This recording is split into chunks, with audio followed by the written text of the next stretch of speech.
진우그룹 창립 10주년 기념 갈라 행사의 열기는 최고조에 달했다. 스카이라운지를 가득 채운 크리스탈 샹들리에가 국내외 거물들의 값비싼 보석과 부딪혀 눈부신 빛을 흩뿌렸다.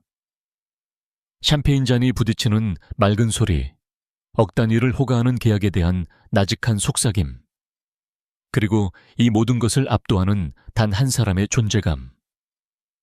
강태준. 진우그룹의 회장이자 지난 10년간 맨손으로 이 거대한 제국을 세운 남자. 재계에서 그는 얼음 황제라 불렸다. 10년 전 모든 것을 앗아간 비극적인 요트 화재 사고 이후 그는 감정이라는 것을 불태워버린 듯했다. 그의 눈에는 오직 야망과 냉혹한 이성만이 존재했다. 태준은 연단에서 막 내려온 참이었다. 그의 간결하지만 무게감 있는 연설은 장내를 휘어잡았고 투자자들의 얼굴에는 만족스러운 미소가 번졌다. 그는 10년 전의 잿더미 위에서 이 거대한 성을 쌓아 올렸다. 모두가 그가 가족을 잃은 슬픔을 동력 삼아 일에 미쳤다고 수군댔지만 태준 자신만이 알았다. 그것은 슬픔이 아니라 모든 것을 잊기 위한 처절한 도피였다는 것을. 그는 완벽하게 성공했고 완벽하게 공허했다. 그의 곁에는 이복 동생인 강민혁 부사장과 계모인 신여사만이 그림자처럼 붙어 서류상의 가족 행세를 하고 있었다. 행사가 순조롭게 절정으로 치닫던 순간 연 회장 입구 쪽에서 작지만 분명한 소란이 일었다. 완벽하게 통제된 행사에 불협화음이 끼어들자 태준의 미간이 미세하게 좁혀졌다. 그는 자신의 오른팔인 안 실장에게 턱짓으로 신호를 보냈다. 안 실장은 즉시 귀에 꽂힌 인이어에 대고 상황을 파악하기 시작했다. 태준은 불쾌했다. 오늘 같은 날 사소한 실수조차 용납할 수 없었다. 그의 완벽한 제국에 흠집을 내려는 시도처럼 느껴졌다. 하객들 몇몇도 웅성거림을 눈치채고 그쪽을 힐끔거렸다. 안 실장의 표정이 급격히 굳어졌다.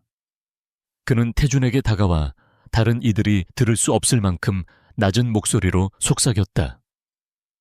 회장님, 입구 보안팀에서 보고입니다. 행색이 몹시 남루한 여자 1명과 아이 2명이 회장님을 만나야 한다고 주장하고 있습니다. 태준의 눈빛이 더욱 차가워졌다. 처리해. 이런 일로 내 시간을 낭비하게 하지 마. 하지만 그 여자가 계속 회장님의 성함을 부르고 있습니다. 강태준, 당신 남편이라고 주장하고 있습니다. 태준은 코웃음을 쳤다. 또 그런 부류인가? 그의 성공에 꼬이는 하이에나들은 셀 수 없이 많았다. 당장 끌어내. 내일 아침 보안팀장 책상을 치우도록 하고. 태준이 차갑게 돌아서려던 찰나였다. 입구 쪽에 소란이 격해졌다. 경호원들의 거친 제지와 함께 여자의 절박한 비명이 연 회장의 화려한 음악을 뚫고 들어왔다. 태준 씨, 강태준 씨, 제발, 저예요. 그 목소리는 쇳소리가 섞여 심하게 갈라져 있었지만 태준의 발걸음을 그 자리에 얼어붙게 만들었다. 10년 동안 단 한순간도 잊지 못했던, 매일 밤 그의 꿈속을 파고들던 그 목소리와 기묘하게 닮아 있었다. 태준은 자신도 모르게 발걸음을 입구 쪽으로 돌렸다. 하객들이 홍해처럼 갈라지며 길을 터주었다. 연 회장의 거대한 티타늄 문이 열리고 경호원들에게 팔을 붙잡힌 채 끌려나가기 직전의 3사람이 모습을 드러냈다. 화려한 조명 아래 그들의 모습은 처참했다.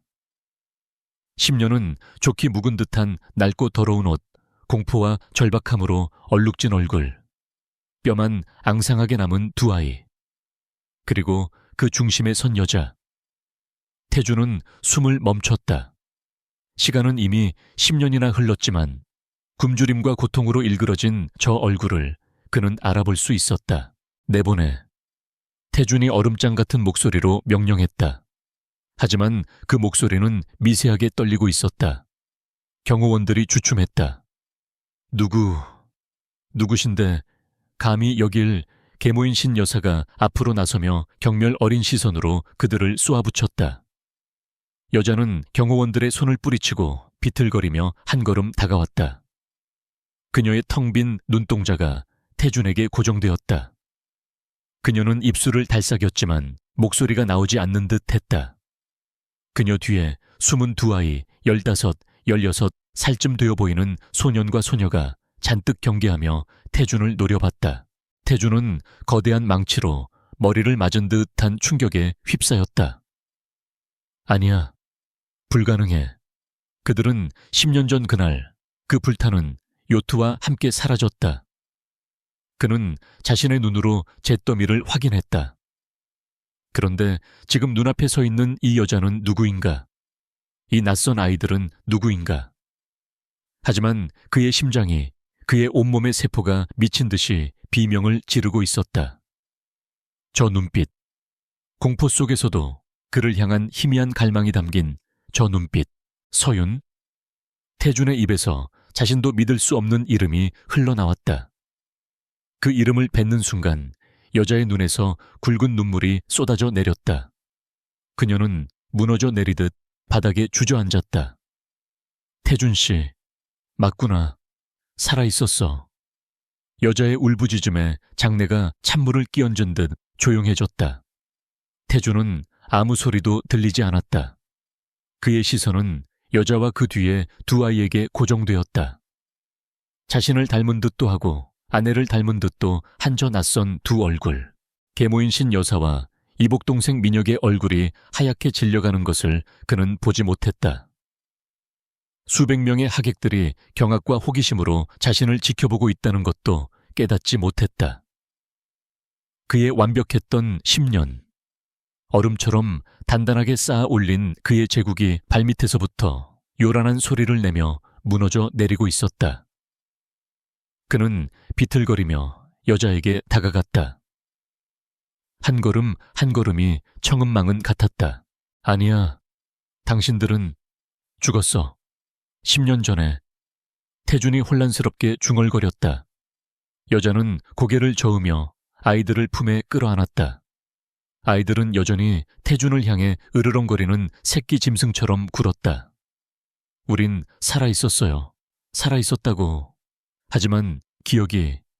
여자의 말이 두서없이 흩어졌다. 태준은 아이들을 바라봤다. 10년 전 5살, 6살이던 그의 아이들. 민재와 민서. 태준은 주먹을 꽉 쥐었다. 손톱이 손바닥을 파고드는 고통이 느껴졌지만 심장을 쥐어짜는 고통에 비하면 아무것도 아니었다. 그는 무릎을 꿇고 여자와 눈을 맞췄다. 그리고 떨리는 손을 들어 여자의 뺨을 감싸려 했다. 여자가 움찔 놀라며 몸을 피했다. 그 순간 태준의 얼음성에 거대한 균열이 가기 시작했다. 그는 아이들을 그리고 아내를 다시 바라보았다. 10년의 세월이 그들의 얼굴에 남긴 고통의 흔적, 그리고 그들을 알아보지 못할 뻔했던 자신. 태준은 숨이 막혀오는 것을 느꼈다. 그가 고개를 돌려 안 실장을 바라봤다. 그의 눈동자는 더 이상 얼음 황제의 것이 아니었다. 그것은 길 잃은 아이의 절망과 혼돈 그 자체였다. 안 실장, 저 사람들이... 그의 목소리가 갈라져 나왔다. 수백 명의 하객들이 숨을 죽이고 그의 다음 말을 기다렸다. 태준은 다시 아내와 아이들을 바라봤다. 10년 만에 돌아온 그의 가족, 그의 잃어버린 세계. 그 사람들이 내 아내와 아이들이라고. 그 말을 내뱉는 순간 태준의 눈에서 뜨거운 것이 흘러내렸다. 10년 만에 처음으로 흘리는 눈물이었다. 그는 더 이상 서 있을 수 없었다. 얼음 황제 강태준은 그의 화려한 제국 한복판에서 10년 만에 돌아온 가족을 본 바로 그 순간 처참하게 무너져 내렸다. 그의 의식이 암전되기 직전 그는 자신을 향해 달려오는 안 실장의 다급한 얼굴과 경악과 공포가 뒤섞인 계모의 얼굴을 보았다. 그리고 무엇보다도 자신을 바라보는 두 아이의 낯설고 두려움 가득한 눈동자를 보았다. 그것이 그가 본 마지막 장면이었다. 다음 날 아침 병실에서 강태준은 지독한 두통과 함께 눈을 떴다. 코를 찌르는 소독약 냄새와 익숙한 최고급 병실의 천장. 어젯밤의 일들이 파편처럼 머릿속을 스쳤다. 화려한 연회장, 수많은 사람들, 그리고 그 사람들. 태주는 벌떡 몸을 일으켰다. 링거 바늘이 팔에서 빠져나가며 피가 흘렀지만 그는 아랑곳하지 않았다. 안 실장. 그가 고함을 지르자마자 병실 문이 열리고 안 실장이 뛰어들어왔다. 그의 얼굴에는 밤샘의 피로가 역력했다. 회장님, 진정하십시오. 의사 선생님을, 그 사람들, 어젯밤 그 사람들은 어디에 있지? 태준의 흉흉한 기세에 안 실장은 마른 침을 삼켰다. 별관 특별병실에 모셨습니다. 아이들은 많이 놀란 상태고 사모님은, 한소윤 씨는 진정제를 맞고 주무시고 계십니다. 한소윤. 아내의 이름이 안 실장의 입에서 나오자 태주는 다시 한번 현기증을 느꼈다. 그것은 꿈이 아니었다. 신 여사님과 강 부사장님이 밖에서 기다리고 계십니다. 안 실장의 보고에 태준의 눈이 차갑게 빛났다. 들여보내. 잠시 후 걱정스러운 표정을 연기하는 신 여사와 안절부절 못하는 민혁이 들어왔다. 태준아, 이게 다 무슨 일이니? 어젯밤엔 정말 어디서 저런 미친 사람들을 데려와서. 신 여사의 말이 차에 끝나기도 전에 태준이 탁자 위에 유리물병을 벽에 집어 던졌다. 쨍그랑. 요란한 파열음과 함께 두 사람의 말이 멎었다. 나가. 태준의 목소리는 얼음보다 차가웠다. 하지만 태준아, 우린 널 걱정해서 나가라고 했다. 태준의 눈에는 살기마저 어렸다. 그는 지난 10년간 이복동생과 계모에게 최소한의 예의는 지켜왔다. 아버지의 마지막 유언 때문이었다. 하지만 어젯밤 그들의 얼굴에 스쳤던 그 미묘한 표정, 단순한 놀람이 아니었다. 그것은 경악과 당황스러움이었다. 마치 있어서는 안 될 일이 일어났다는 듯한. 두 사람이 쫓겨나듯 병실을 나가자 태주는 안 실장을 불렀다. 그들의 상태는, 의사의 소견은? 정밀 검사 중입니다. 일단 육안으로 보기에도 장기간의 영양실조와 극심한 정신적 외상이 의심됩니다.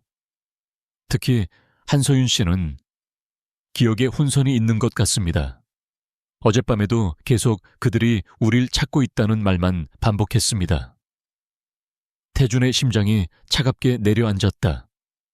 그들이라니 누구를 말하는 거지? 그것까지는 아직. 다만 두 아이는 어머니를 극도로 보호하고 있으며 저희 의료진을 포함한 모든 외부인을 경계하고 있습니다. 태준은 침대에서 내려와 창가로 걸어갔다. 서울의 정영이 한눈에 들어왔지만 아무것도 그의 눈에 들어오지 않았다. 10년 전 그가 그토록 사랑했던 아내와 아이들. 그들은 분명히 죽었다. 아니, 그렇게 보고되었다. 요트가 폭발했고 불길이 모든 것을 삼켰다. 형체를 알아볼 수 없는 시신 두 구가 발견되었고 DNA 검사 결과 아내와 아들의 것이라고 했다. 딸 민서는 실종으로 처리되었다. 그는 그 지옥 같은 보고서를 아직도 기억하고 있었다. 안 실장, 10년 전 그 사건, 처음부터 다시 조사해. 그때 담당했던 형사 검사, 국과수 부검의까지. 지금 당장 살아있는지 죽었는지부터 확인해. 그리고 어젯밤 내 연회장에 침입한 그 세 사람. 내 아내와 아이들이 맞는지 DNA 검사 다시 진행해. 누구도 모르게 자네가 직접 해. 안 실장은 태준의 결연한 표정에 말없이 고개를 숙였다. 네, 회장님. 그리고 한 가지 더 보고 드릴 것이 있습니다. 말해. 어젯밤 회장님이 쓰러지신 직후 신 여사님께서 강 부사장에게 어떻게 된 거냐. 분명히 처리했다고 하지 않았느냐고 말하는 것을 들었습니다. 너무 작게 속삭여서 확실하지는 않습니다만 태준의 턱 근육이 꿈틀거렸다. 처리했다라. 그의 머릿속에서 무언가가 꿰어 맞춰지기 시작했다. 10년 전의 사고. 모든 것을 잃고 폐인이 되었던 자신. 그리고 그 틈을 타 회사의 주요 직책을 차지했던 계모와 이복 동생. 알았다. 당장 그들 병실로 가겠다. 옷 준비해. 회장님, 아직 안정이 필요 없어. 태주는 링거줄을 거칠게 뽑아냈다. 지금 그에게 필요한 것은 안정이 아니었다. 10년간 잃어버린 시간, 그리고 그 시간 동안 그의 가족이 겪었을지 모를 고통. 그것을 되돌릴 수는 없겠지만 그 배후를 찾아내는 것은 그의 몫이었다. 얼음 황제가 다시 냉정을 되찾고 있었다. 하지만 이번에는 복수심이라는 뜨거운 불길을 안고서였다. 강태주는 병원 복도를 가로질러 별관 특별병동으로 향했다. 그의 발걸음은 빠르고 망설임이 없었지만 그의 내면은 10년 전 그날의 폭풍우보다 더 거칠게 요동치고 있었다.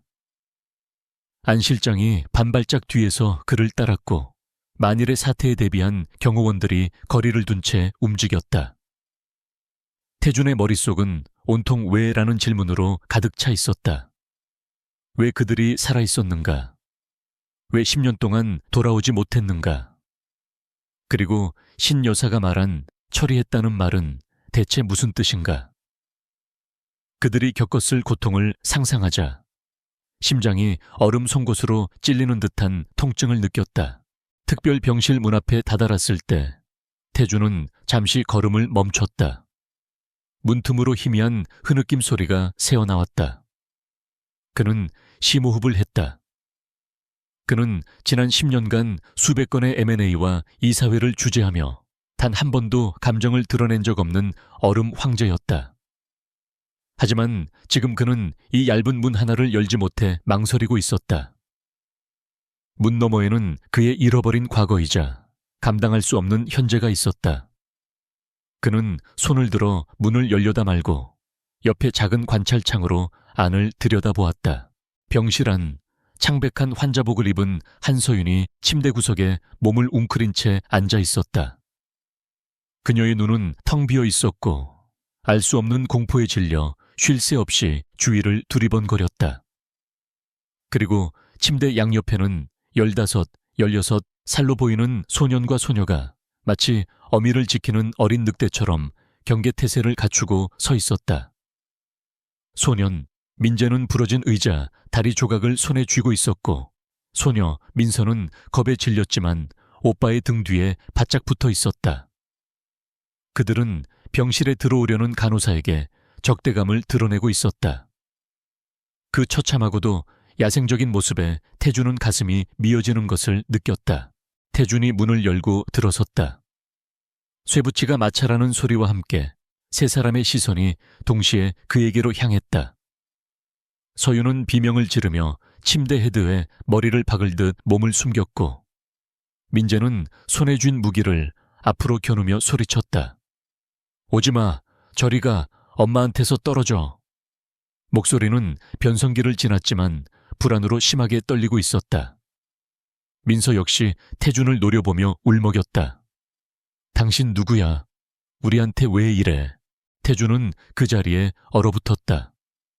10년 만에 만난 아들과 딸에게서 들은 첫마디가 당신 누구냐는 거부와 경계였다. 그는 자신이 그들에게는 완벽한 타인이며 심지어 위협적인 존재라는 사실을 깨달았다.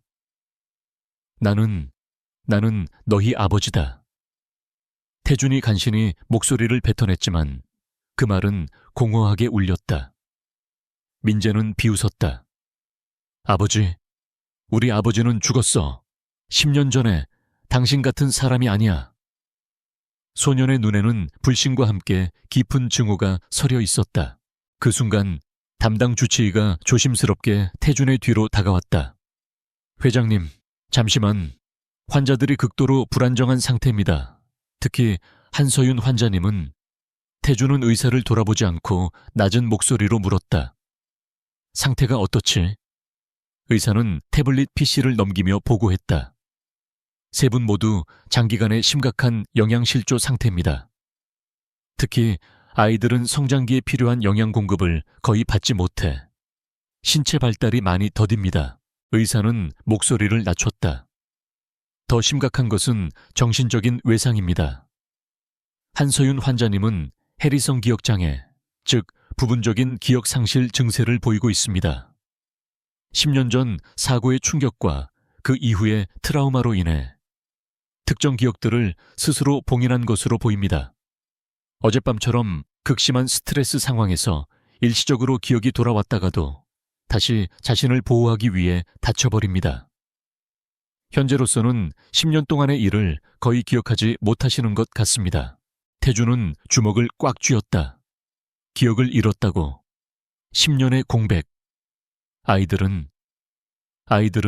어머니와 정반대입니다.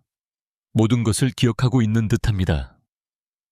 하지만 그 기억이 너무 끔찍해서 어머니를 보호하려는 방어 기제가 극도로 발달했습니다. 그들에게는 어머니가 세상의 전부이며 그 외의 모든 사람은 적입니다. 특히 남성 어른에 대한 강한 트라우마가 보입니다. 의사의 마지막 말은 태준의 심장을 찔렀다. 남성 어른, 지금 그들의 눈앞에 서 있는 자신처럼 태준은 다시 그들을 바라보았다. 서윤은 이제 공포에 질려 옅은 신음소리만 내고 있었다. 태준은 천천히 한 걸음 다가갔다. 서윤아, 나야. 태준이야. 그의 목소리는 그답지 않게 부드러웠지만 서윤은 그저 고개만 저을 뿐이었다. 아니야. 그들이 와. 우릴 잡으러 와. 도망쳐야 해. 민재야, 민서야, 도망쳐야. 그녀는 횡설수설하며 아이들의 이름을 불렀다. 민재가 태준의 앞을 가로막았다. 엄마 괴롭히지 마. 당신이 우리한테 무슨 짓을 했는지 알아. 당신 같은 사람들 때문에 우리가. 태준은 멈칫했다. 당신 같은 사람들이라니. 민재야, 나는 너희를 해치려는 사람이 아니야. 나는 거짓말, 모두 다 거짓말쟁이야. 민재가 소리치며 손에 든 나무 조각을 휘둘렀다. 태준은 피하지 않았다. 날카로운 조각이 그의 값비싼 수트 재킷을 찢고 팔뚝을 스쳤다. 따끔한 통증과 함께 피가 배어나왔다. 민재는 태준이 피하지 않자 오히려 당황한 듯 뒷걸음질 쳤다. 민서는 오빠의 팔을 붙잡고 울음을 터뜨렸다. 오빠, 하지마. 무서워. 태준은 상처를 내려다보았다. 아들에게 맞은 첫 상처였다. 10년간의 공백이 이렇게나 깊고 어두운 꼴을 만들어 놓았다. 그는 자신이 이들에게 단순한 아버지가 아니라 그들이 겪어온 고통의 일부 혹은 그 고통을 연상시키는 존재일 뿐이라는 것을 깨달았다. 태준은 뒤로 물러섰다. 그는 안 실장에게 고갯짓했다. 여기서 가장 안전하고 누구의 눈에도 띄지 않는 곳으로 옮겨. 내 별장으로. 그리고 최고 수준의 의료진과 심리치료사를 대기시켜. 24시간 감시하고 그 누구도 접근하지 못하게 해. 특히 신 여사와 강민혁 부사장은 절대. 안 실장은 즉시 명령을 수행했다. 태준은 마지막으로 세 사람을 바라보았다. 서로를 부둥켜 안고 떨고 있는 세상에서 가장 외롭고 상처받은 그의 가족. 태준은 병실을 나와 비상계단으로 향했다. 그는 차가운 벽에 이마를 기댔다.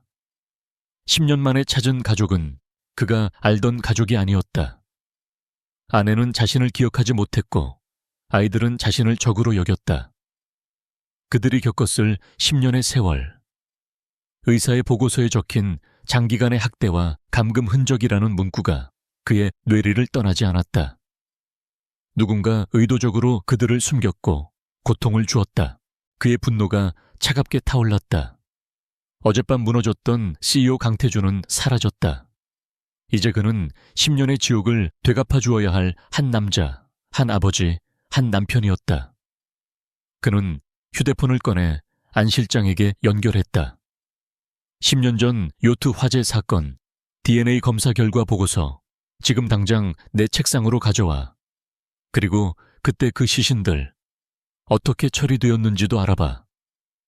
그의 목소리는 다시 얼음 황제의 것으로 돌아와 있었다. 하지만 그 얼음 밑에는 복수라는 용암이 들끓고 있었다.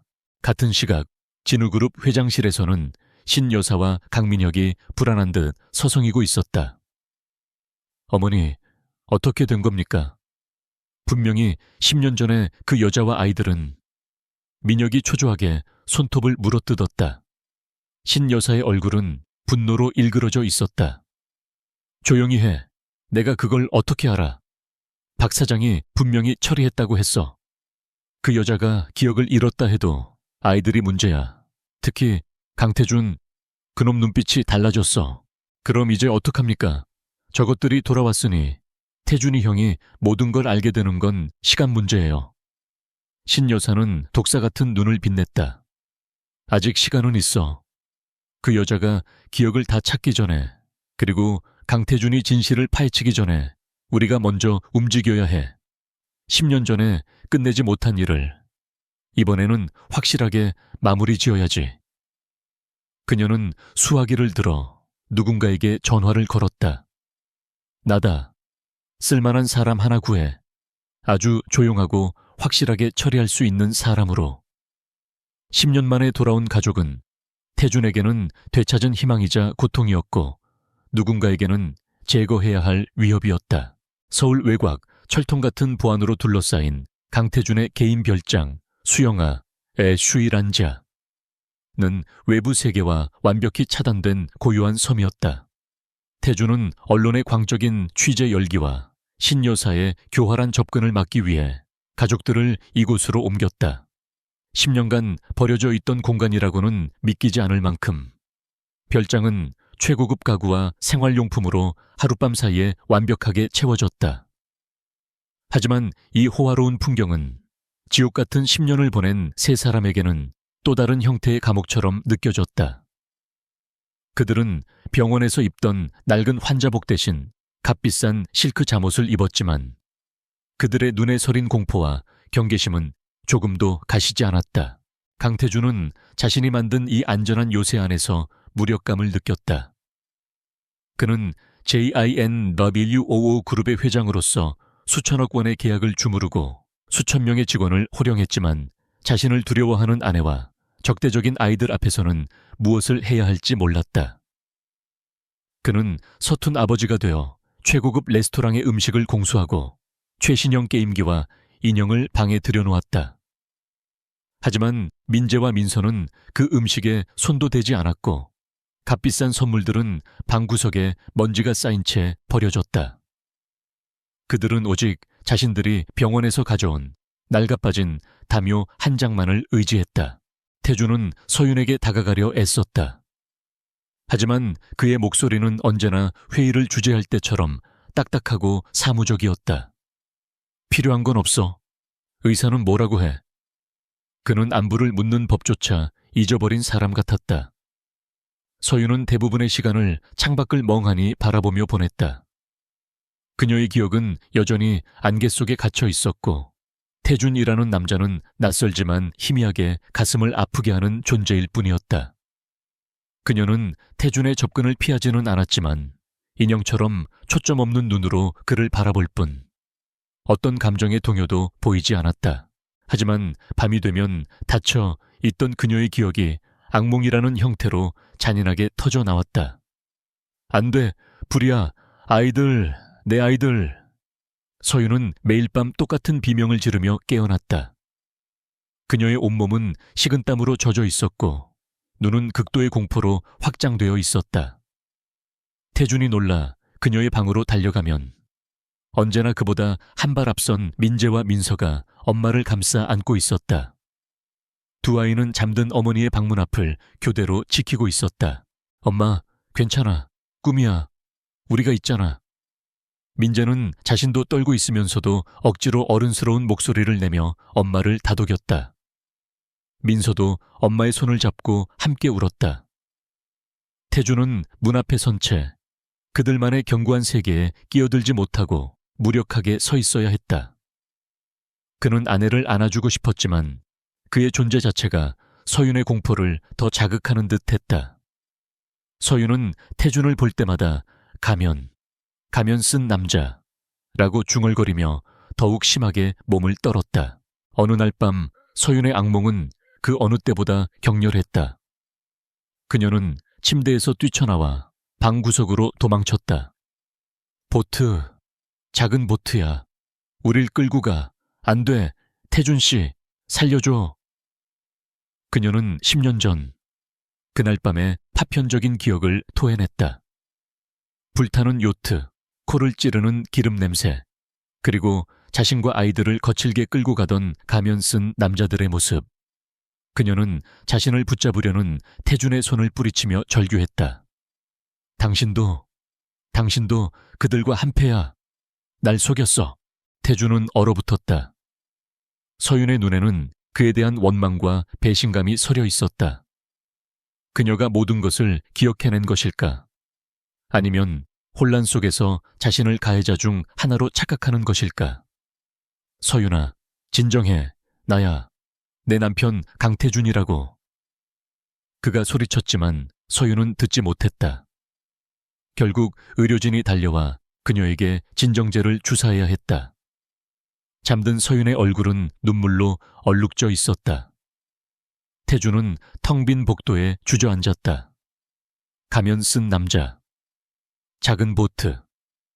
그녀의 기억 속 파편들은 10년 전의 사고가 단순한 사고가 아니었음을 명백히 가리키고 있었다.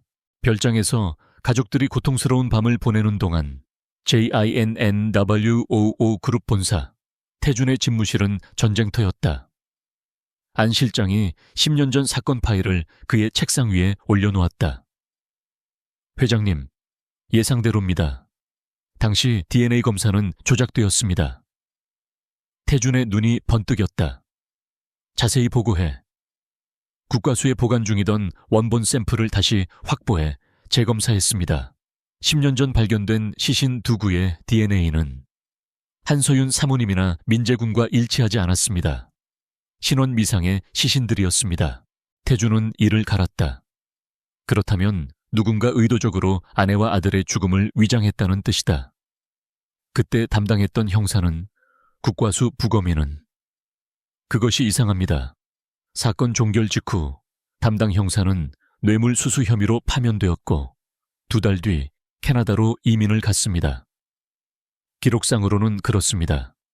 하지만 저희 팀이 확인한 결과 그는 캐나다에 입국한 기록이 없습니다. 증발했습니다. 부검에는 심장마비로 사망했습니다. 사건 종결 일주일 후입니다. 퍼즐 조각이 하나씩 맞춰지고 있었다. 이것은 단순한 납치가 아니었다. 강태준의 아내와 아이들을 공식적으로 죽은 사람으로 만들기 위한 거대하고 치밀한 음모였다. 태준의 머릿속에 신 여사의 목소리가 떠올랐다.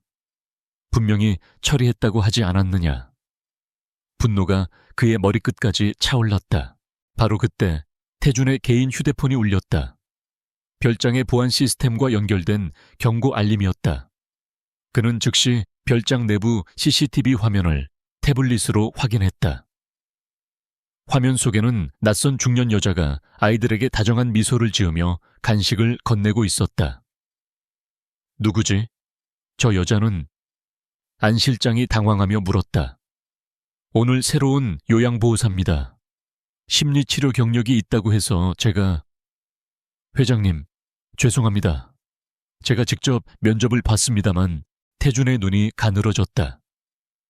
여자는 민재와 민서의 경계심을 능숙하게 풀고 있었다.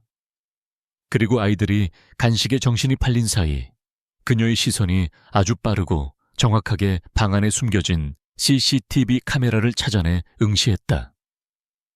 화면 너머의 태준을 정확히 바라보는 듯한 그 차가운 눈빛. 그녀는 입꼬리만 살짝 올려 비웃는 듯한 미소를 지었다. 태준은 등골이 서늘해지는 것을 느꼈다. 저기 그의 가장 안전한 요새 안으로 이미 잠입했다. 신 여사가 보낸 첩자였다. 강태준의 눈이 태블릿 화면 속 CCTV 카메라를 정면으로 응시하는 김 여사라 불린 그 여자의 차가운 미소에 고정되었다. 그 미소는 노골적인 조롱이자 선전포고였다. 놈들이 신 여사가 감히 자신의 가장 안전한 성격 안에까지 독침을 밀어넣었다. 그는 즉시 안 실장에게 내부 통신으로 명령했다. 지금 당장 그 여자 머리카락 한 올까지 감시해. 그녀가 만지는 모든 것, 그녀가 뱉는 모든 말을 기록해. 하지만 아직 쫓아내진 마. 뱀을 잡으려면 굴에서 나올 때까지 기다려야지. 태주는 그 여자가 신 여사와 연결되는 결정적인 증거, 혹은 10년 전의 비밀을 풀 실마리를 가지고 있을지도 모른다고 판단했다. 동시에 10년 전 사건에 대한 재조사는 그의 막대한 자본력과 정보력을 총동원하여 더욱 속도를 냈다. 태준의 집무실은 24시간 꺼지지 않는 전쟁 상황실이 되었다. 사라진 형사, 이민 기록은 위조였습니다. 출국 당일 공항 CCTV 어디에도 그는 없었습니다. 마지막 행적은 신 여사 소유의 별장 근처였습니다. 안 실장의 보고는 태준의 예상을 확신으로 바꾸었다. 그 형사는 이민을 간 것이 아니라 처리된 것이었다. 심장마비로 사망했다는 부검에 역시 사망 직전 거액의 빚을 탕감받은 사실이 드러났다. 그 빚의 출처는 신 여사가 관리하던 비자금 계좌 중 하나와 연결되어 있었다. 모든 증거가 한 사람, 계모인 신 여사를 가리키고 있었다. 10년 전 그녀는 강태준을 무너뜨리고 자신의 아들 강민혁을 후계자로 앉히기 위해 이 모든 일을 꾸몄다. 태준이 그날 요트에 오르지 않은 것은 순전한 우연이었다. 계획이 틀어지자 신 여사는 태준이 가장 사랑하는 아내와 아이들을 납치해 사망으로 위장했고 그를 절망의 나락으로 밀어 넣었던 것이다. 그리고 이제 10년 만에 돌아온 그들이 또다시 그녀의 계획에 방해가 되자 이번에는 아예 흔적도 없이 제거하려 하고 있었다. 별장 안의 긴장감은 날카로운 유리 조각처럼 아슬아슬했다. 새로운 김 여사는 뛰어난 심리 전문가였다.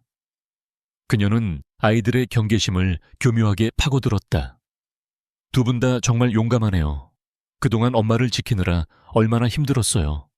이제 괜찮아요. 여기는 안전하니까. 하지만 저분 강태준은 조심해야 해요. 저분은 너희 엄마를 아프게 할 수도 있거든. 그녀는 태준을 위협적인 존재로 자신을 유일한 보호자로 각인시키려 했다. 민재는 여전히 그녀를 의심했지만 지쳐있던 민서는 조금씩 그녀에게 의지하는 듯 보였다. 서윤의 상태는 더욱 문제였다. 김 여사는 서윤에게 특수 아로마 테라피라며 정체불명의 향을 맡게 했고 기억 회복에 좋은 차라며 매일 수상한 엷은 갈색의 차를 건넸다. 태준은 CCTV를 통해 그 모든 것을 지켜보고 있었다. 그는 안 실장에게 그 차의 샘플을 몰래 채취하도록 지시했다. 그리고 마침내 결정적인 순간이 포착되었다. 그날 오후 김 여사는 평소처럼 서윤에게 차를 내밀었다. 민재와 민서는 잠시 정원 산책을 나간 틈이었다. 사모님, 이거 드시면 머리가 맑아지실 거예요. 어젯밤 악몽도 꾸지 않으실 거고요. 김 여사의 부드러운 목소리와 달리 그녀의 눈은 서윤의 입술을 재촉하고 있었다. 그녀는 차를 준비하며 자신의 주머니에서 아주 작은 갈색 유리병을 꺼내 맑은 액체 2방울을 찻잔에 떨어뜨리는 것이 카메라에 정확히 잡혔다. 그녀는 그것이 서윤의 기억을 영구적으로 손상시키거나 혹은 서서히 죽음에 이르게 할 독약일 것이라 직감했다. 서윤이 멍한 눈으로 찻잔을 받아들고 입술로 가져가려던 바로 그 순간이었다. 별장 서재의 문이 거칠게 열리고 태준이 폭풍처럼 뛰어들어왔다. 그만! 그의 외침과 동시에 그는 서윤의 손에 들린 찻잔을 쳐냈다. 쨍그랑 최고급 도자기가 대리석 바닥에 부딪혀 산산조각이 났다. 뜨거운 찬물이 사방으로 튀었고 서윤은 공포에 질린 비명을 질렀다. 김 여사는 놀란 척 가슴을 움켜쥐었지만 그녀의 눈동자는 순간적으로 당황과 분노로 번뜩였다. 후장님, 이게 무슨 짓이십니까? 사모님이 겨우 안정을 찾으셨는데. 김 여사가 태연하게 연기하며 태준을 비난했다. 때마침 소리를 듣고 달려온 민재와 민서가 문 앞에 섰다. 그들의 눈에 비친 것은 분노로 이성을 잃은 듯한 아버지 강태준과 깨진 찻잔 앞에서 공포에 떨고 있는 어머니, 그리고 겁에 질린 표정의 김 여사였다. 또 엄마 괴롭히는 거야. 당신 때문에 엄마가. 민재가 태준을 향해 달려들려 했다. 아니야, 민재야. 저 여자가 엄마를 해치려 했어.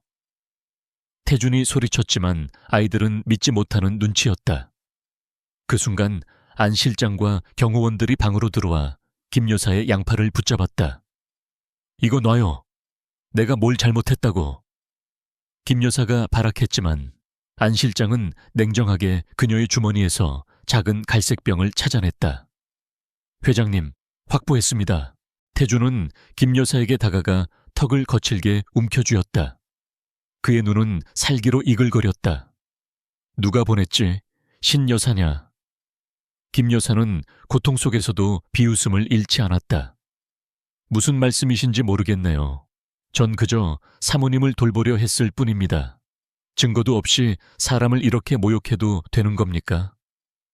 증거? 태준은 차갑게 웃었다. 이 병 안에 든 내용물이 증거고 네가 지난 며칠간 짓거린 모든 말이 녹음되어 있다. 넌 여기서 빠져나가지 못해.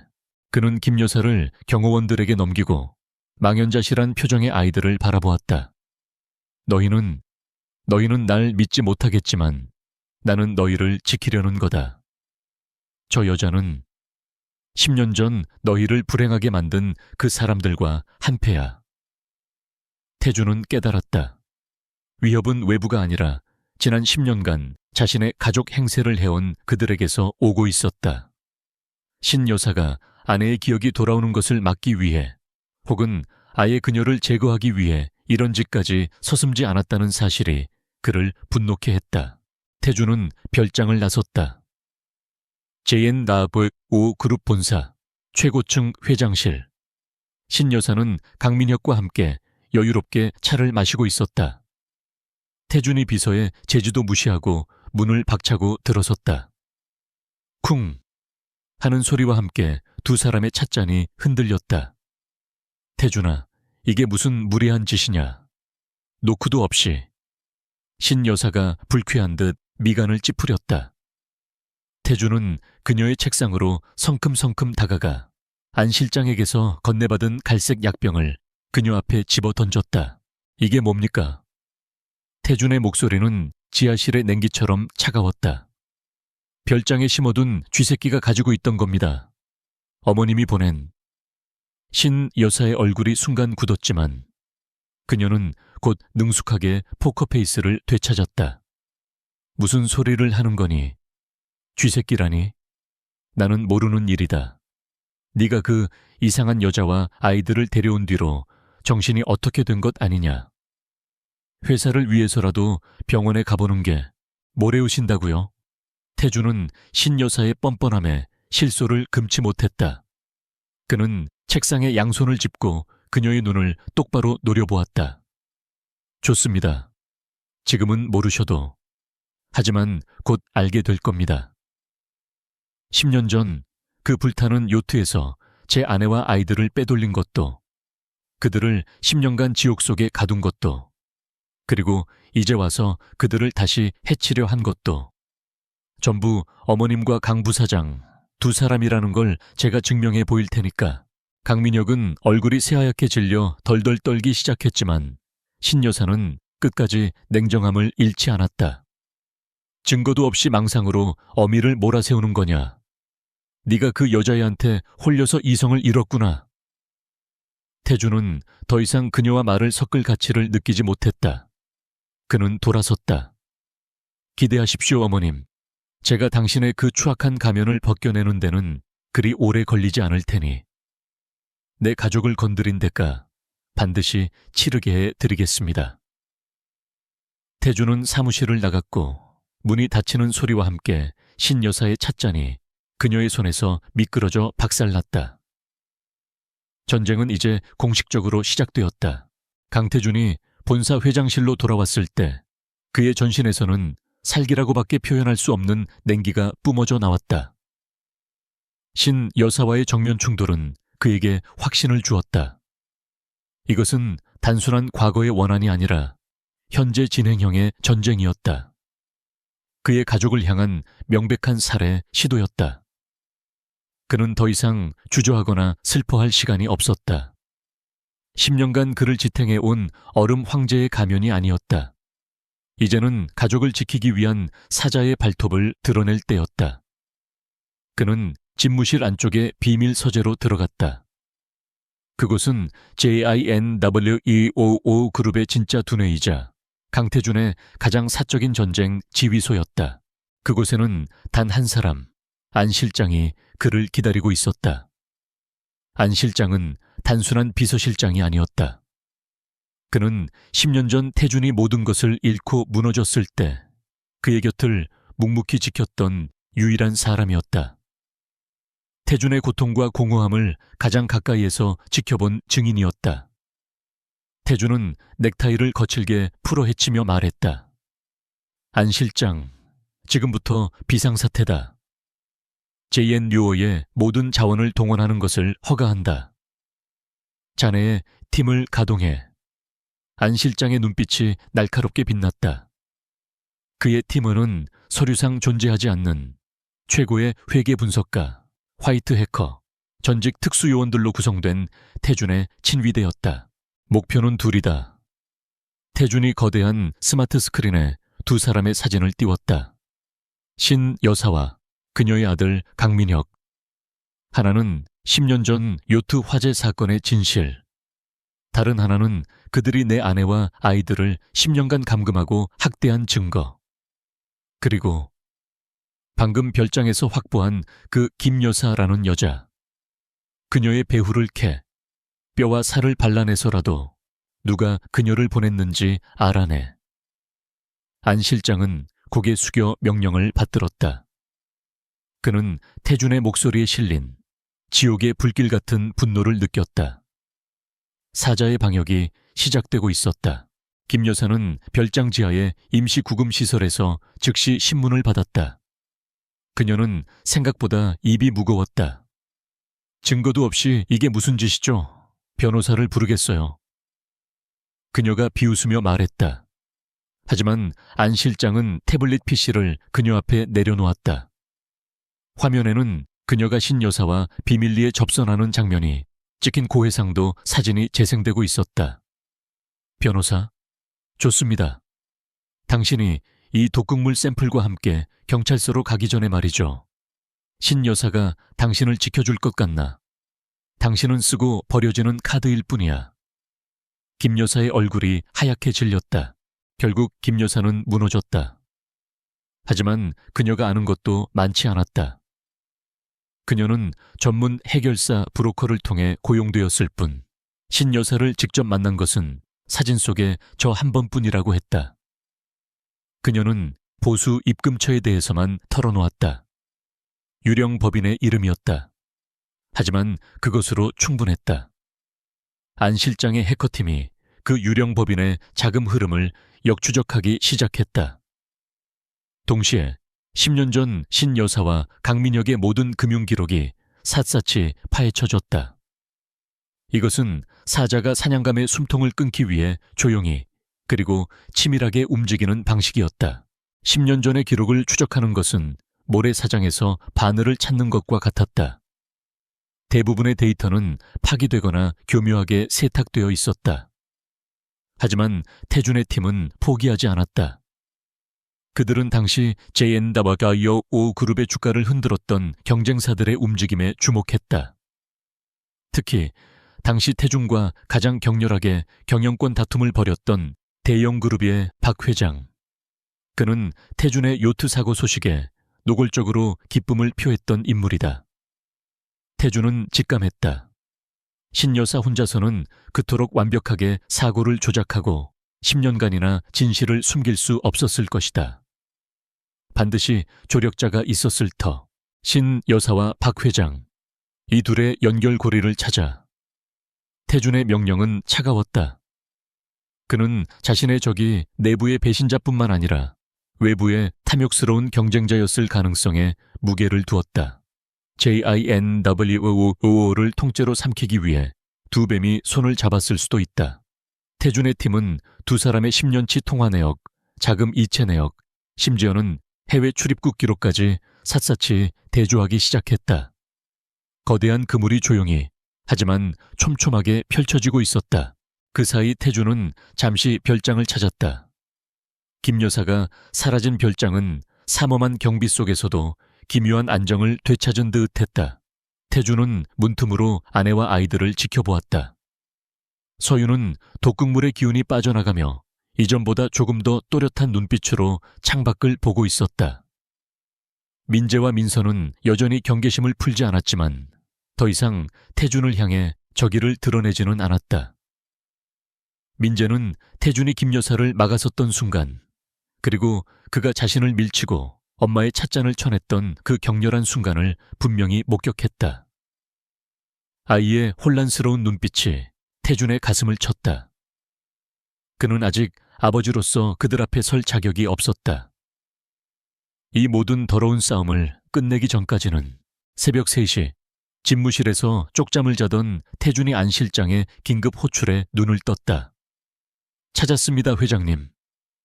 스크린에는 복잡한 자금 흐름도가 펼쳐졌다. 10년 전 대형그룹 박 회장의 해외 비자금 계좌에서 거액이 출금되었다. 그 돈은 여러 개의 유령 회사를 거쳐 당시 요트 사고를 담당했던 형사와 부검에 그리고 정체불명의 용역회사로 흘러 들어갔다. 그리고 그 용역회사의 실소유주 안 실장이 마지막 프로필을 띄웠다. 강민혁 부사장입니다.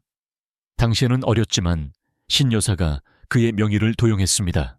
모든 퍼즐이 맞춰졌다. 태준은 눈을 감았다. 지독한 배신감이 온몸을 휘감았다. 신 여사는 처음부터 JINWOO를 탐냈고 경쟁자인 박 회장과 손을 잡았다. 그들의 원래 목표는 태준, 바로 그 자신이었다. 요트 폭발은 그를 위한 무대였다. 하지만 그가 그날 요트에 오르지 않은 것은 순전한 우연이었다. 그가 갑작스러운 해외 투자 미팅으로 공항으로 직행했던 그날, 계획이 틀어지자 그들은 차선책을 선택했다. 계획은 수정되었다. 박 회장은 태준을 제거하지 못해 분노했지만 신 여사는 더 교활했다. 그녀는 태준을 육체적으로 죽이는 대신 정신적으로 파괴하기로 마음먹었다. 그녀는 박 회장의 용역팀을 이용해 요트에 남아있던 아내와 아이들을 납치했다. 그리고 미리 준비해둔 신원 미상의 시신들로 그들의 죽음을 위장했다. 그녀의 계산은 정확했다. 강태준은 가족을 잃은 충격으로 무너졌고 JINNWOO 그룹은 휘청였다. 그 틈을 타신 여사와 강민혁은 이사회를 장악하고 실권을 잡았다. 10년간 그들은 태준을 허수아비 왕으로 세워두고 뒤에서 모든 이익을 챙겼다. 10년의 세월, 그의 슬픔, 그의 공허함, 그의 제국, 그 모든 것이 저들의 추악한 욕망 위에 세워진 신기루였다. 태준은 숨을 길게 내쉬었다. 더 이상 분노는 끓어오르지 않았다. 오직 얼음장 같은 결의만이 남았다. 그는 10년간 속아왔다.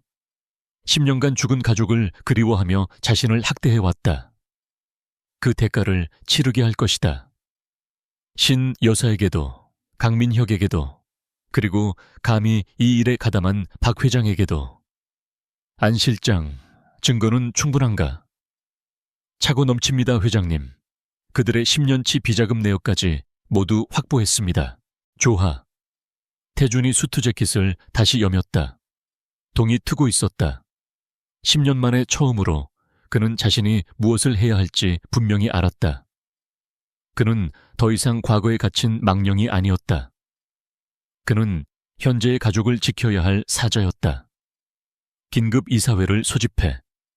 아니, 진브루 이 5그룹 임시 주주총회를 소집하도록 해.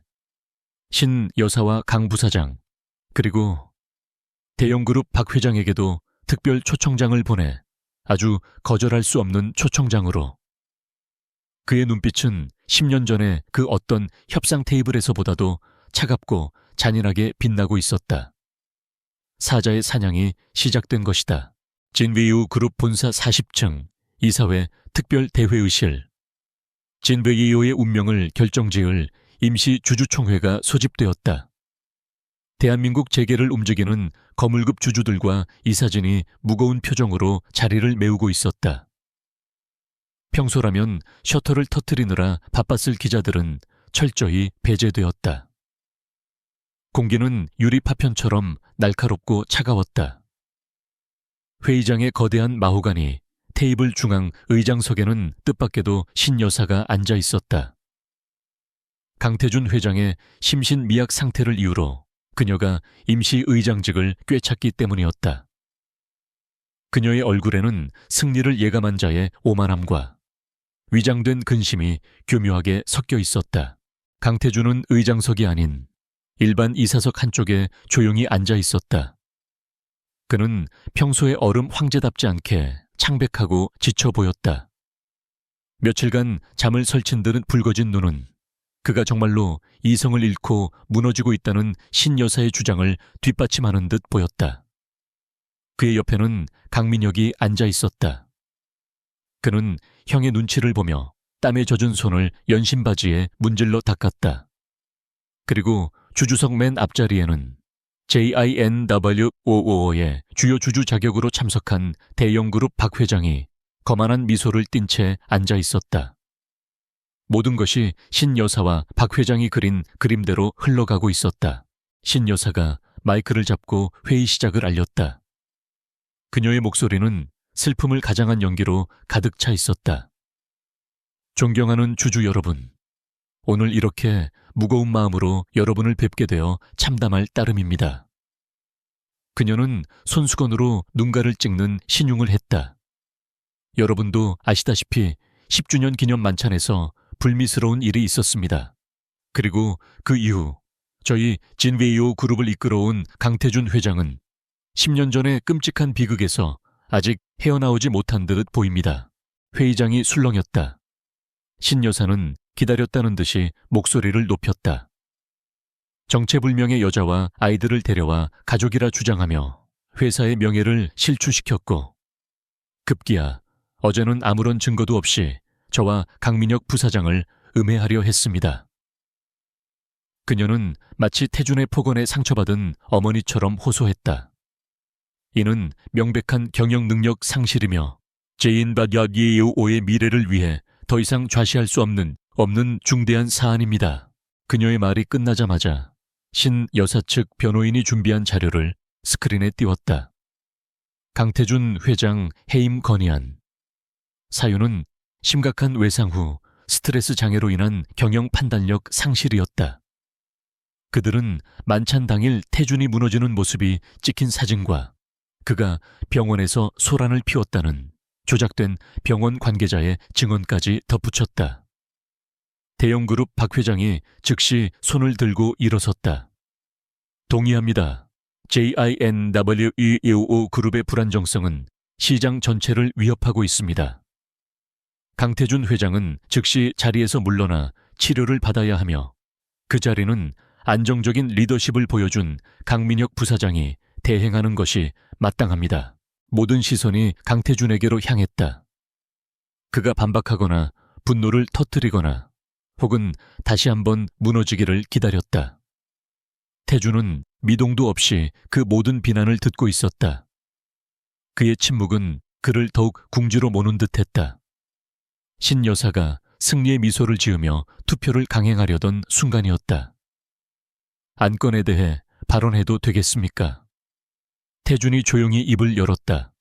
그의 목소리는 지쳐 있었지만 이상하게도 흔들림이 없었다. 그는 천천히 자리에서 일어나 연단으로 걸어 나갔다. 신 여사님의 말씀 잘 들었습니다. 네, 저는 10년 전의 비극에서 헤어나오지 못했습니다. 그날 이후 단 하루도 편히 잠들지 못했으니까요. 그는 주주들을 둘러보며 말을 이었다. 그리고 만찬날 저는 무너졌습니다. 그 자리에 있던 그 어떤 남자라도 10년간 죽은 줄로만 알았던 아내와 아이들이 저런 처참한 모습으로 돌아온 것을 본다면 무너지지 않을 수 없었을 겁니다. 회의장에 다시 한번 충격의 술렁임이 일었다. 하지만 여러분, 태준의 목소리가 순간 얼음처럼 차가워졌다. 여러분은 저의 정신 상태를 걱정하실 게 아닙니다. 여러분은 진위이어 그룹의 자금이 어떻게 10년간 조직적인 범죄에 사용되었는지를 걱정하셔야 합니다. 신 여사와 박 회장의 얼굴이 동시에 굳었다. 태준이 안 실장에게 신호를 보냈다. 안 실장, 내가 왜 무너질 수밖에 없었는지 그 이유를 보여드리게. 대회의실의 거대한 메인 스크린이 바뀌었다. 첫 번째로 뜬 것은 10년 전 요트 화재 사건의 DNA 감식 결과 보고서였다. 한서윤, 강민재, DNA 일치. 이것은 10년 전 제가 받은 거짓 보고서입니다. 태준이 말했다. 스크린이 바뀌었다. 국과수 원본 샘플 재감식 결과 불일치. 그리고 이것이 진실입니다. 태준은 10년 전 담당 형사의 위조된 이민 서류와 부검이의 수상한 사망 기록을 차례로 띄웠다. 누군가의 아내와 아이들의 죽음을 제조했습니다. 왜 그랬을까요? 태준의 시선이 박 회장에게 향했다. 스크린에는 복잡한 자금 흐름도가 나타났다. 10년 전 대형그룹 박 회장님의 해외 비자금 계좌에서 거액이 빠져나갔습니다. 박 회장이 벌떡 일어섰다. 이건 명백한 명예훼손이야. 당장 끄지 못해. 명예훼손이라. 이 돈은 여러 유령 법인을 거쳐 당시 사건을 조작한 형사와 부검이에게 흘러 들어갔습니다. 그리고 여기 이 정체불명의 용역회사로도 거액이 입금되었죠. 태준이 용역회사에 등기부등본을 띄웠다.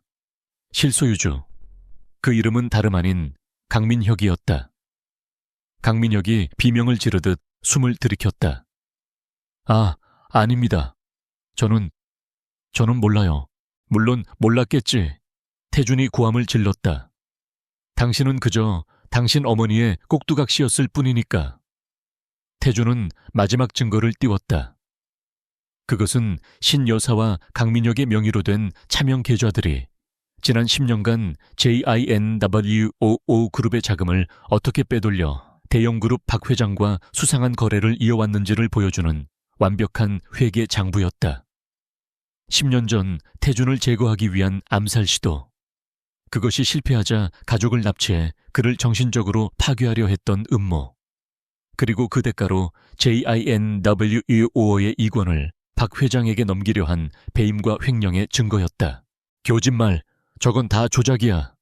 네가 그 여자애한테 미쳐서 꾸며낸 이야기라고. 신 여사가 광기 어린 목소리로 소리쳤다. 주주들은 경악과 혼란에 빠져 무엇이 진실인지 판단하지 못하고 있었다. 태준은 그런 그녀를 차갑게 내려다보았다. 조작이라고요. 좋습니다. 그럼 이건 어떻습니까? 그가 안 실장에게 다시 신호를 보냈다. 스크린이 꺼지고 회의장 전체에 음성 파일 하나가 울려 퍼졌다. 어떻게 된 거냐? 분명히 처리했다고 하지 않았느냐? 그것은 만찬날 태준이 쓰러진 직후 혼란 속에서 신 여사가 강민혁에게 다급하게 속삭였던 목소리, 안 실장이 놓치지 않고 녹음했던 바로 그 파일이었다. 처리했다. 그 한마디에 모든 것이 담겨 있었다. 신 여사의 얼굴에서 핏기가 사라졌다. 박 회장은 주저앉았다. 강민혁은 의자에서 굴러떨어져 바닥에서 오열하기 시작했다. 얼음 황제가 준비한 방역은 그들이 감히 상상할 수조차 없는 완벽한 복수였다. 회의장은 아수라장이 되었다. 이건 모함이야. 전부 저 미친놈이 꾸며낸 거짓말이라고. 강태준이 제시한 완벽한 증거의 사슬, 그리고 10년 전 자신의 목소리가 담긴 치명적인 녹음 파일 앞에서도 신 여사는 무너지지 않았다. 그녀는 이성을 잃은 맹수처럼 발악했다. 그녀의 눈은 광기로 번뜩였고 주주들을 향해 필사적으로 소리쳤다. 여러분, 저놈의 말을 믿으시면 안 됩니다. 저놈은 10년 전 죽은 여자에게 홀려서 자앤 무어를 통째로 삼키려는 저놈의 수작에 놀아나시면 안 됩니다. 그녀는 이 모든 것이 태준이 박 회장과 자신을 제거하기 위한 함정이라고 역공을 펼쳤다. 주주들은 이미 진실의 무게를 직감했지만 그 거대한 음모의 실체 앞에서 쉽사리 편을 정하지 못하고 혼란에 빠져 있었다. 박 회장은 이미 넋이 나간 사람처럼 주저앉아 중얼거렸고 강민혁은 바닥에 주저앉아 아니야, 내가 한 게 아니야, 엄마가 라며 어린아이처럼 울고 있었다. 태준은 그런 그들을 얼음장 같은 눈으로 내려다보았다. 그는 더 이상의 증거를 제시할 필요도 없었다. 신 여사의 발악 자체가 그녀가 범인임을 자백하는 셈이었다. 그만하시죠, 어머님. 당신의 연극은 끝났습니다. 태준이 냉정하게 선언하고 안 실장에게 눈짓을 보낸 순간이었다. 쾅! 아수라장이 된 회의실의 육중한 이중문이 거칠게 열렸다. 모든 사람의 시선이 그곳으로 향했다. 소란스러운 회의실에 무거운 침묵이 내려앉았다. 문 앞에는 안 실장이 굳은 표정으로 서 있었고 그의 뒤에는 한 여자가 서 있었다. 10년 전에 화사함은 없었지만 10주년 만찬날의 처참한 행색도 아니었다. 그녀는 깔끔하지만 단조로운 원피스를 입고 있었다. 극심한 영양실조로 앙상하게 마른 몸이었지만 그녀는 두 발로 꼿꼿이 서 있었다. 그녀의 눈은 더 이상 공포로 흔들리거나 기억을 잃은 사람처럼 공허하지 않았다. 그 눈에는 10년의 세월을 응축한 듯한 슬픔과 모든 것을 불태워버릴 듯한 차가운 분노가 담겨 있었다. 한서윤이었다. 세호, 서윤씨. 태준조차 놀라 굳어버렸다. 그가 별장에 격리시킨 아내가 어떻게 이곳에... 그는 안 실장을 바라보았지만 안 실장은 그저 묵묵히 서윤의 곁을 지킬 뿐이었다. 하지만 신 여사와 강민혁의 반응은 태준과 달랐다. 그들은 살아있는 유령을 본 듯 경악했다. 네, 네가 어떻게 여길... 신 여사가 공포에 질려 뒷걸음질 쳤다. 강민혁은 비명을 지르며 눈을 가렸다. 한서윤은 천천히 하지만 망설임 없이 회의실 안으로 걸어 들어왔다. 그녀의 시선은 오직 한 사람, 신 여사에게 고정되어 있었다. 그녀의 목소리는 갈라져 있었지만 회의실 전체를 울릴 만큼 또렷했다. 거짓말이라고요? 그녀가 신 여사를 향해 내뱉은 첫 마디였다. 내가 당신들의 그 추악한 거짓말 속에서 10년을 살았는데 감히 어디서 또 거짓말을 입에 담으세요? 신 여사가 이성을 잃고 소리쳤다. 닥쳐, 넌 가짜야. 넌 죽었어. 내가 똑똑히 확인했어. 그것은 돌이킬 수 없는 실언이었다. 태준의 눈이 번뜩였다. 주주들이 경악했다. 서윤은 그 말을 듣고 슬픈 미소를 지었다. 그래요. 난 죽었어야 했죠. 당신의 명령대로. 그녀는 천천히 연단으로 걸어갔다. 태준은 자신도 모르게 그녀에게 길을 비켜주었다. 서윤은 마이크 앞에 섰다. 그리고 그녀의 기억이 어떻게 돌아왔는지 담담히 설명하기 시작했다. 기억이 나지 않았습니다. 그 끔찍한 날 이후로 제 뇌는 스스로를 보호하기 위해 모든 것을 지워버렸습니다. 하지만 당신이 보낸 그 여자, 그녀가 태준을 바라보았다. 당신이 김 여사라고 불렀던 그 여자가 내게 매일 차를 주었습니다. 그 냄새, 그 묘한 향기, 그 여자가 나를 다시 독살하려던 그 순간 10년 전의 기억이 지옥의 문을 열고 쏟아져 나왔습니다. 그녀의 눈에서 눈물이 흘러내렸다. 10년 전 그날 밤, 그 여자, 김 여사가 주었던 그 약과 똑같은 냄새가 그날 밤 내 코를 막았던 수건에서도 났습니다. 불길이 치솟던 요트. 그것은 사고가 아니었어요.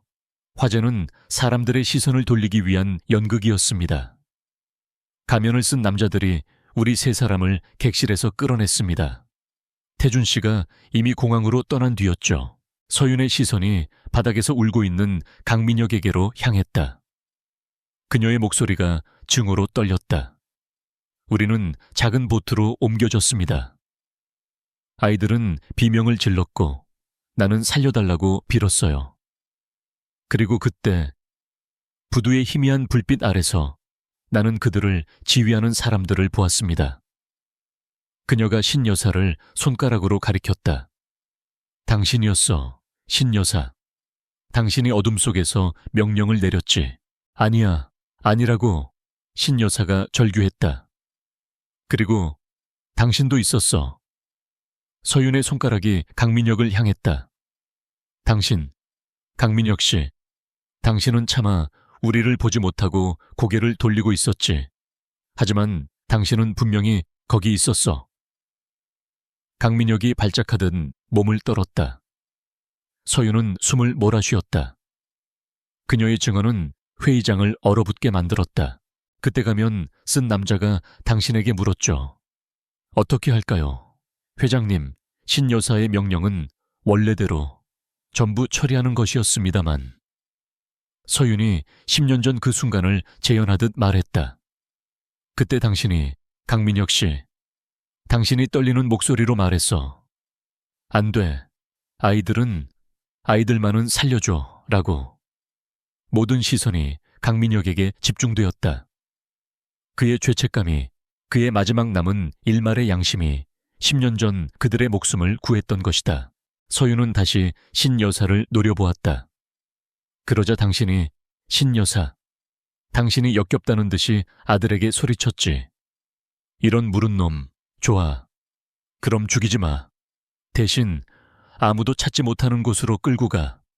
강태준이 평생 찾지 못하도록 죽은 것보다 더한 고통 속에서 살게 해. 라고. 서윤의 처절한 증언이 끝나자마자 강민혁이 무너져 내렸다. 그는 바닥을 기며 태준의 바짓가랑이를 붙잡았다. 형, 잘못했어요. 내가 다 잘못했어요. 하지만 난 죽이려고 한 건 아니었어. 엄마가 형을 죽이려고 했어. 요트에 폭탄을 설치했었다고. 형이 안 와서. 그래서 엄마가 내가 말렸어. 내가 아이들만은 살려달라고 빌었단 말이야. 제발 용서해줘. 죄책감에 짓눌린 강민혁의 자백이 회의실에 울려 퍼졌다. 그것은 그 어떤 증거보다도 강력한 살인 미수와 납치 감금에 대한 완벽한 증언이었다. 신 여사는 그 자리에 얼어붙었다. 그녀의 얼굴에서 모든 오만함과 광기가 사라지고 오직 패배한 자의 잿빛 절망만이 남았다. 박 회장은 이미 자신의 변호사에게 전화를 걸고 있었다. 태준은 울부짖는 이복 동생을 싸늘하게 내려다보았다. 그의 손이 서윤의 어깨를 감쌌다. 서윤은 모든 힘을 다 쓴 듯 그의 품에 기대어 가늘게 떨었다. 태준은 안 실장에게 마지막 고갯짓을 했다. 안 실장은 회의실의 문을 다시 활짝 열었다. 그곳에는 강태준이 미리 준비해둔 검찰 수사관들과 경찰들이 서 있었다. 그들은 이 모든 자백과 증언을 문 밖에서 듣고 있었다. 신 이사장님, 강민혁 부사장님, 살인 미수 및 특수 납치 감금, 횡령, 배임 혐의로 긴급 체포합니다. 수사관들이 신 여사와 강민혁에게 다가갔다. 신 여사는 더 이상 반항하지 않았다. 그녀는 텅 빈 눈으로 태준과 서윤을 노려볼 뿐이었다. 강민혁은 실신한 듯 끌려나갔다. 대형그룹 박 회장 역시 공모 혐의로 연행되었다. 10년간 JINWOO 그룹을 좀먹던 암 덩어리가 마침내 가장 극적인 방식으로 제거되는 순간이었다. 그로부터 6개월의 시간이 흘렀다. 대한민국을 뒤흔들었던 JINWOO 그룹의 경영권 분쟁 및 10년 전 납치 감금 사건은 세간의 기억 속에서 서서히 잊혀가고 있었지만 그 상처를 직접 겪어낸 이들에게 시간은 다른 의미로 흘러갔다. 법의 심판은 엄정했다. 신 여사는 살인 미수, 특수 납치, 횡령, 배임 등 모든 혐의가 인정되어 무기징역을 선고받았다. 그녀는 법정 최후 진술에서도 강태준과 한서윤을 저주하며 조금의 뉘우침도 보이지 않았다. 강민혁은 어머니의 범죄에 가담했지만 10년 전 아이들의 목숨을 구한 점과 모든 범행을 자백하며 수사에 협조한 점이 참작되어 10년형을 선고받았다. 그는 마지막으로 태준을 향해 고개 숙여 울며 사죄했다. 대형그룹 박 회장 역시 공모 및 거액의 횡령 혐의로 15년의 중형을 선고받고 몰락했다. 진위유 그룹은 거대한 태풍의 눈을 통과했다.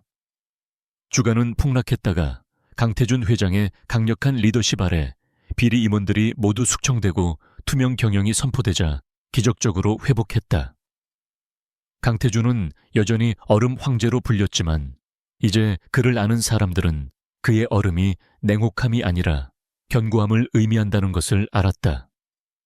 그는 회사를 완벽하게 정상 궤도에 올려놓았다. 하지만 그의 진짜 전쟁은 회의실이 아닌 다른 곳에서 계속되고 있었다. 바로 10년의 세월이 핥히고 간 그의 집, 수영하에서였다. 수영하는 더 이상 외부와 차단된 철통 요새가 아니었다. 삼엄했던 경호 인력은 최소한으로 줄었고 그 자리는 국내 최고의 심리 상담사와 전문 의료진, 그리고 아이들의 웃음소리를 되찾아주기 위한 가정교사들로 채워졌다. 태준은 JINWOO 그룹의 회장이었지만 그의 하루는 이제 아침 9시에 임원회의가 아니라 아이들의 아침 식사 시간에서 시작되었다. 그는 지난 10년간 비어있던 아버지의 자리를 채우기 위해 JINWOO 그룹을 세울 때보다 더 필사적인 노력을 기울였다. 치유의 과정은 더디고 고통스러웠다. 10년간 지옥 같은 감금 생활을 견뎌낸 세 사람에게 일상과 안전이라는 단어는 낯선 외국어와도 같았다. 한서윤은 꾸준한 상담을 통해 대부분의 기억을 되찾았다. 그녀는 더 이상 공포에 질려 숨지 않았지만 10년의 공백은 그녀를 다른 사람으로 만들어 놓았다.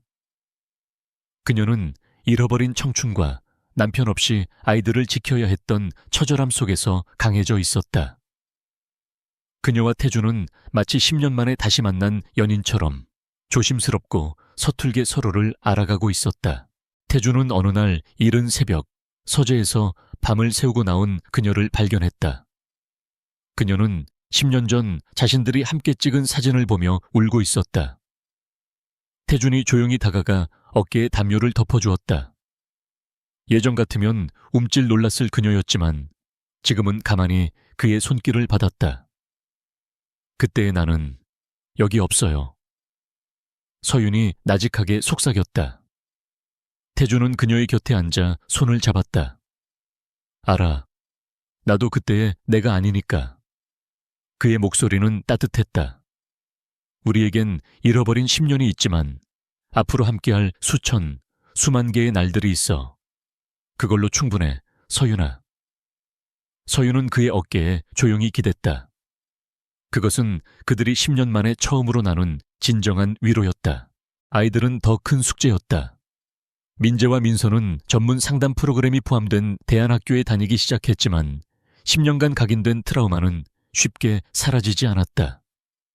특히 민재는 어머니의 보호자라는 역할을 내려놓는 것을 힘들어했다. 그는 여전히 태준을 완전히 신뢰하지 못했다. 민재에게 강태준은 자신들의 고통을 방치한 존재이자 어머니를 차지하려는 경쟁자처럼 느껴졌다. 태준은 그런 아들에게 어떻게 다가가야 할지 몰랐다.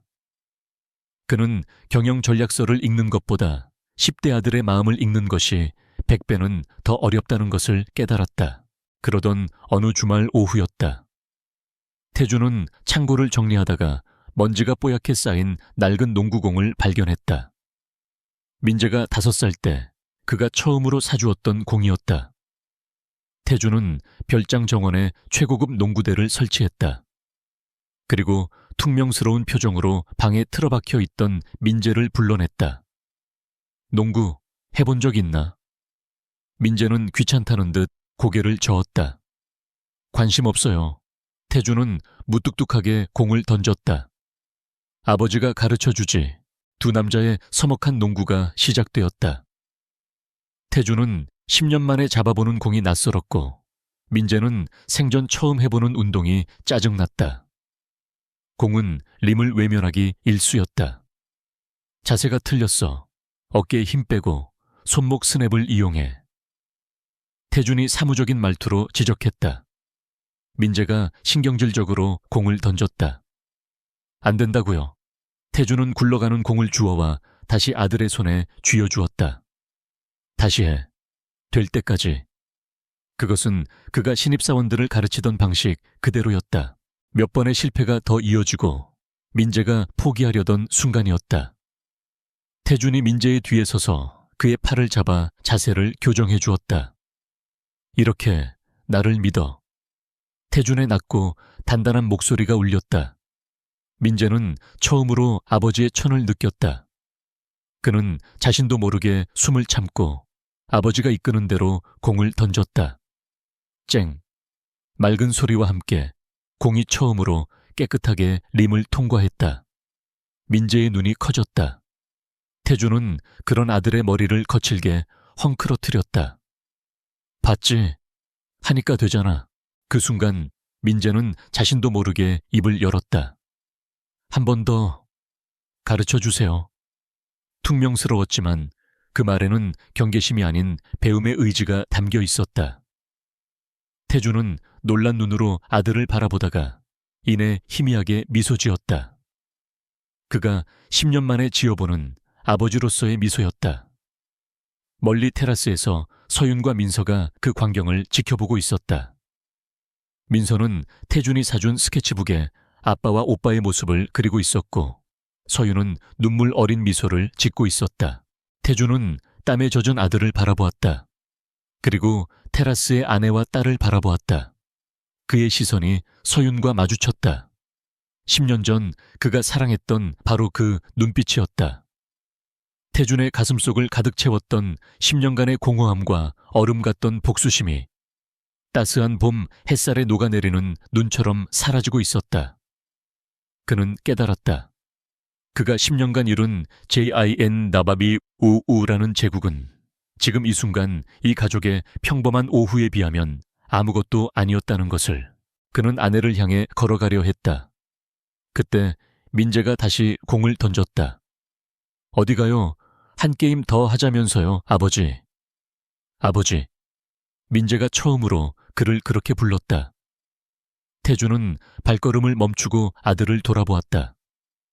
낯설지만 가슴 벅찬 그 호칭에 그는 잠시 말을 잇지 못했다. 그는 아내를 향해 고개를 끄덕여 보이고는 다시 아들에게로 돌아섰다. 그래, 네가 이길 때까지. 얼음 황제는 사라졌다. 그 자리에는 오직 한 여자와 남편이자 두 아이의 아버지만이 서 있었다. 10년간의 길고 어두웠던 새벽이 지나고 마침내 그들의 삶에 진짜 아침이 밝아오고 있었다.